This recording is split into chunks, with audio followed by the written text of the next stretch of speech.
Welcome back, guys. We are discussing chapter number 7, transmission medium.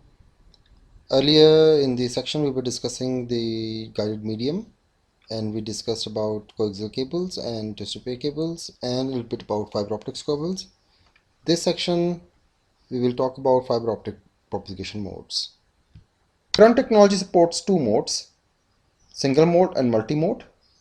For propagation of light along optical channels, each require fiber with different physical characteristics. Multimode can be implemented in two forms. We can see that we have a step index and we have graded index. Let's talk about multimode. Multimode is also named because multiple beams from a light sources move through the core in different paths. So they are like different, you can see different sources, 1, 2 and 3. They are different sources. Hence these beams move within the cable depend on the structure of the core. You can see in the figure, it depends on the structure of the core how the beam is being moved through the core. So if you are using a step index, so you can see there's a like zigzag. If you're using a gridded index, you can see they're more like a sinusoidal waves type. The movement is like that. Why this thing happens? Let's talk about these things. In step index, the density of the core remains constant from the center to the edge. A beam of light moves through its constant density in a straight line until it reaches the interface of the core and the cladding. At the interface, there is an abrupt change due to the lower density. This alters the angles of the beam motion. The term step index refers to a suddenness of this change, which contributes to the distortion of the signal as it passes through the fiber. The second type of fiber, which is graded index, decreases the distortion of the signal through the cable. The word index here refers to the index of refraction. So they are not one, they are multiple different indexes. Therefore, is one with varying density. Density is highest at the center of the core and decreases gradually as it lowers at the edge. You can see in the figure the impact of the vulnerable density on the propagation of light beam. So let's talk about the last one, which is the single mode. Single mode uses step index, fiber and a highly focused source of light that limits beam to a small range of angles, all close to the horizontal. A single mode fiber itself is manufactured with a much smaller diameter. So these, you can see the diameters are larger here and the diameter is a smaller here.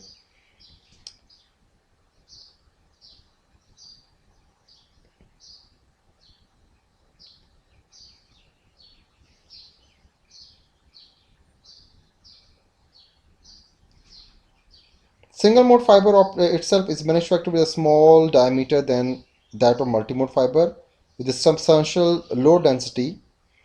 The decrease in density results in a critical angle that is close enough to 90 degree to which the propagation of beam almost horizontal. So you can see this is almost horizontal. In this case, propagation of different beam is almost identical and delays are negligible. All the beams arrive at destination together and can be recombined when little distortion to the signal. Let's talk about the fiber sizes.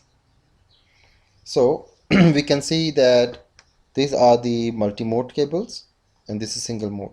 The cladding is almost the same, 125 micron, and the cores basically they vary. The cores are some like for graded index is 50 micron, whereas for step index they are the same.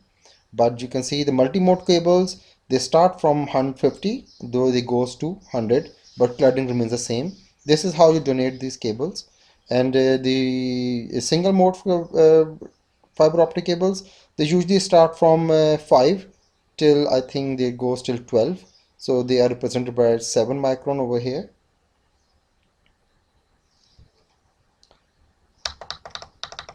Let's check out the cable. This is how they are constructed. You can see the outer jackets. This is glass, usually made of glass or plastic, the cladding on the top. Then we have the outer protections. Well, there are multiple protections. Plastic buffers, they are there. There is a calver there for the strength, so that when we stretch the cables, they don't break. They are either Teflon or they are either PVC. Polyvinyl coating they are called, PVC. Let's talk about the basic connectors of the fiber optic cable that are being used in LANs. So we can see that we have SC connector, which is very popular, and we have ST connectors, straight tip connectors, used in networking devices. And then we have binode locking system, more reliable. Then SC is called MTRJ. This is MTRJ connectors. These are same size as MRJ45. Let's talk about the frequency performance of fiber optics. So you can see the losses in kilometer. So if you are using a 800 nanometer wavelengths, the attenuations are like this, the losses are that much. If you can see here from 1350 till 1500, the losses are very high. We don't use these frequencies for the fiber optic transmission. Then we can use the 1600, and then maybe later to 1300 nanometer wavelengths. So if we are using a fiber optic, usually what we are using is about 800 till 1200 nanometer wavelengths.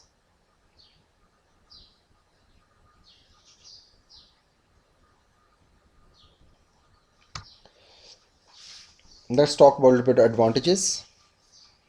Fiber optic cable has several advantages over metallic cable, like which is twisted pairs and coaxial cables. We get higher bandwidths. We get higher bandwidths means fiber optic cable can support dramatically higher bandwidths, and either twisted pairs and coaxial cables.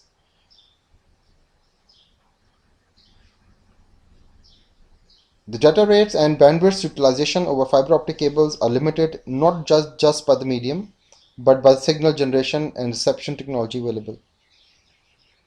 Less signal attenuation. Fiber optic transmission distance is significantly greater than that of other guided mediums.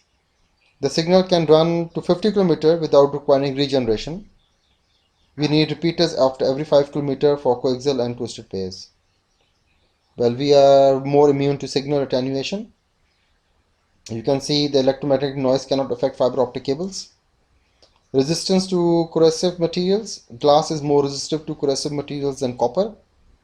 They are lightweighted. They have greater immunity to tapping. What is tapping? Fiber optic cables are more immune to tapping than copper cables. Tapping is basically copper cables create antenna effect that can easily be tapped. So you can hook with the coaxial cables and you can listen to the other transmissions, which you can't do with the fiber optics. Well, there are some disadvantages of the fiber optic cable. One is the installation and maintenance. It's a new technology. Its maintenance installation is very expensive, but it is available everywhere. It is unidirectional light propagation. It's like we can say single mode. If we need bidirectional communication, we need two fibers. So we need two fibers. The cost is very expensive. These fiber optics are very expensive. Demands of the for higher bandwidth is too high. That is the only reason that the cost is high of fiber optics. Uh,